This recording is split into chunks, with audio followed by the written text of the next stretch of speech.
you're one of those people who find that the 306 kilowatts of a regular Mustang V8 just aren't quite enough for you, and you've got a bit extra cash in your pocket, well, you can always do something like this.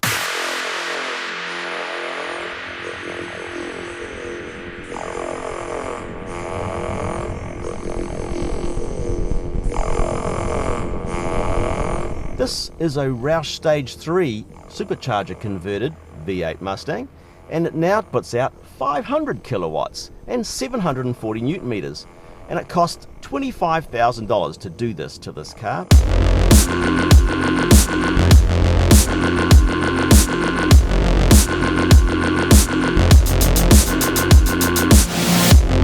So basically, with your Stage 3 Supercharger kit, you get the Stage 3 Supercharger, which is a 2.3 litre supercharger. As well as that, you get a sports exhaust, catback exhaust, which is from Ford Racing Performance Parts. Now this one has got the louder of the catback exhaust options on it, and I find it is loud. This car's also got Ford Racing Performance Parts half shafts. It's had an engine tune. It's got some performance badging on it, of course, you'll see on the flanks, and it has a free Ford hood lift kit, which means that finally you get telescopic shocks to hold the bonnet up, because on your regular Mustang you don't get any telescopic lifts on your bonnet. You have to buy those separately.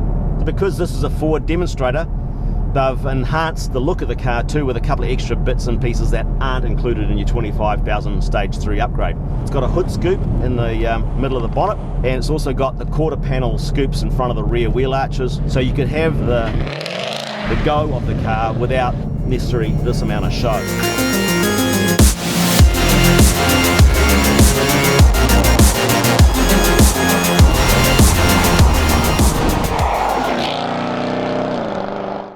You know how they say that nothing says goodbye like a gun? Well, nothing says good morning like that first cold start of a big V8.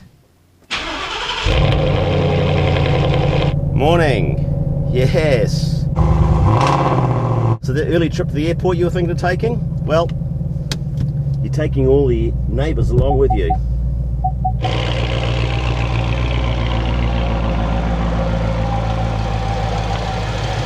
Now today's a big day for us Kiwis, because today they've opened the Waterview Tunnel, and I thought what better car to take through this tunnel than the Mustang.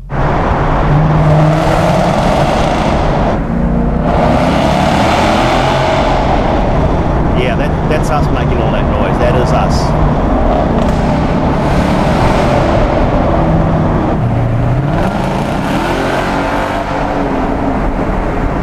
Out into the sunshine again. Any transaction that you do with the car comes with a threat of loss of traction, frankly. Now it's got 295, 35, 20-inch Pirelli P0s on the back, and you would think that Pirelli P0s, well, they're bound to be pretty good and sticky and things. Well, I'm sorry, but they're not sticky enough for this car. Even just doing a 3-point turn, and you get into the curb and you have to back away, put it in reverse, give it a little bit of welly just to get out of the way of other people coming down the road. There's invariably going to be some tyres spinning and some squirming from the rear end.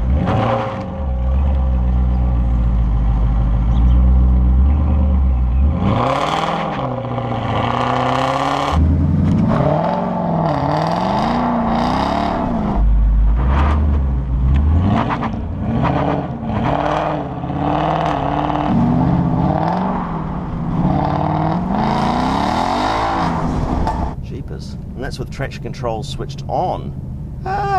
When you've got 670 horsepower and 545 foot-pounds of torque at your disposal, it takes a special kind of restraint, particularly when it's wet like it is now. I'm just wanting to experiment a little bit in this twisty road, which is damp. Just what this car is, what, like. I've got the traction control switched off. Well, you have to be very, very careful with it. Any speed, basically, any gear, basically. Look at that, I mean, wow. Scary stuff. Really scary stuff.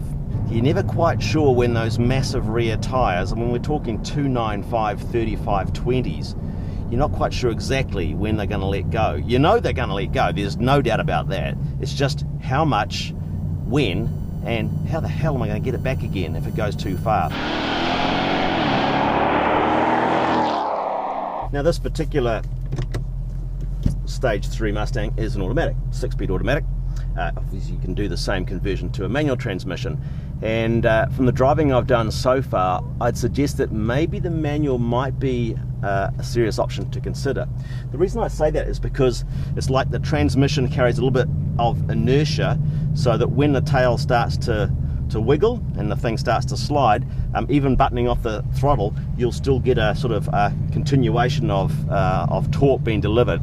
Whereas on a manual, I think if you could just feather that clutch and just dip the clutch a bit, you could stop that wheel spin straight away before it takes you backwards through someone's front yard.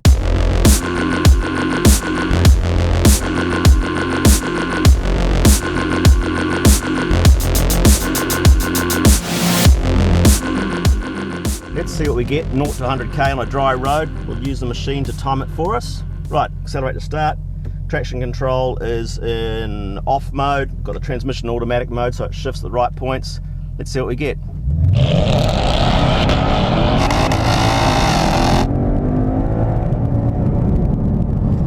Okay, clock says 4.8 seconds. Now there's still a fair bit of wheel spin off the line there. The traction control is switched off, but look, I'm not going to do more of those sort of things because it's very hard on the car and it just doesn't feel right to me. But we're talking about a sub 5 second 0 to 100k time just there.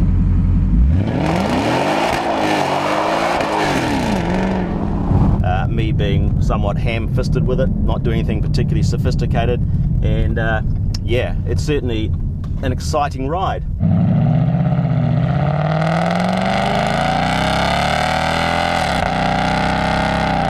I'm not really going to talk too much about the cornering ability of the car. I've done another Mustang review which I'll put on the end of this one to show you what I thought of a base 5-litre V8 Mustang, because largely what I say in that video will apply to this car.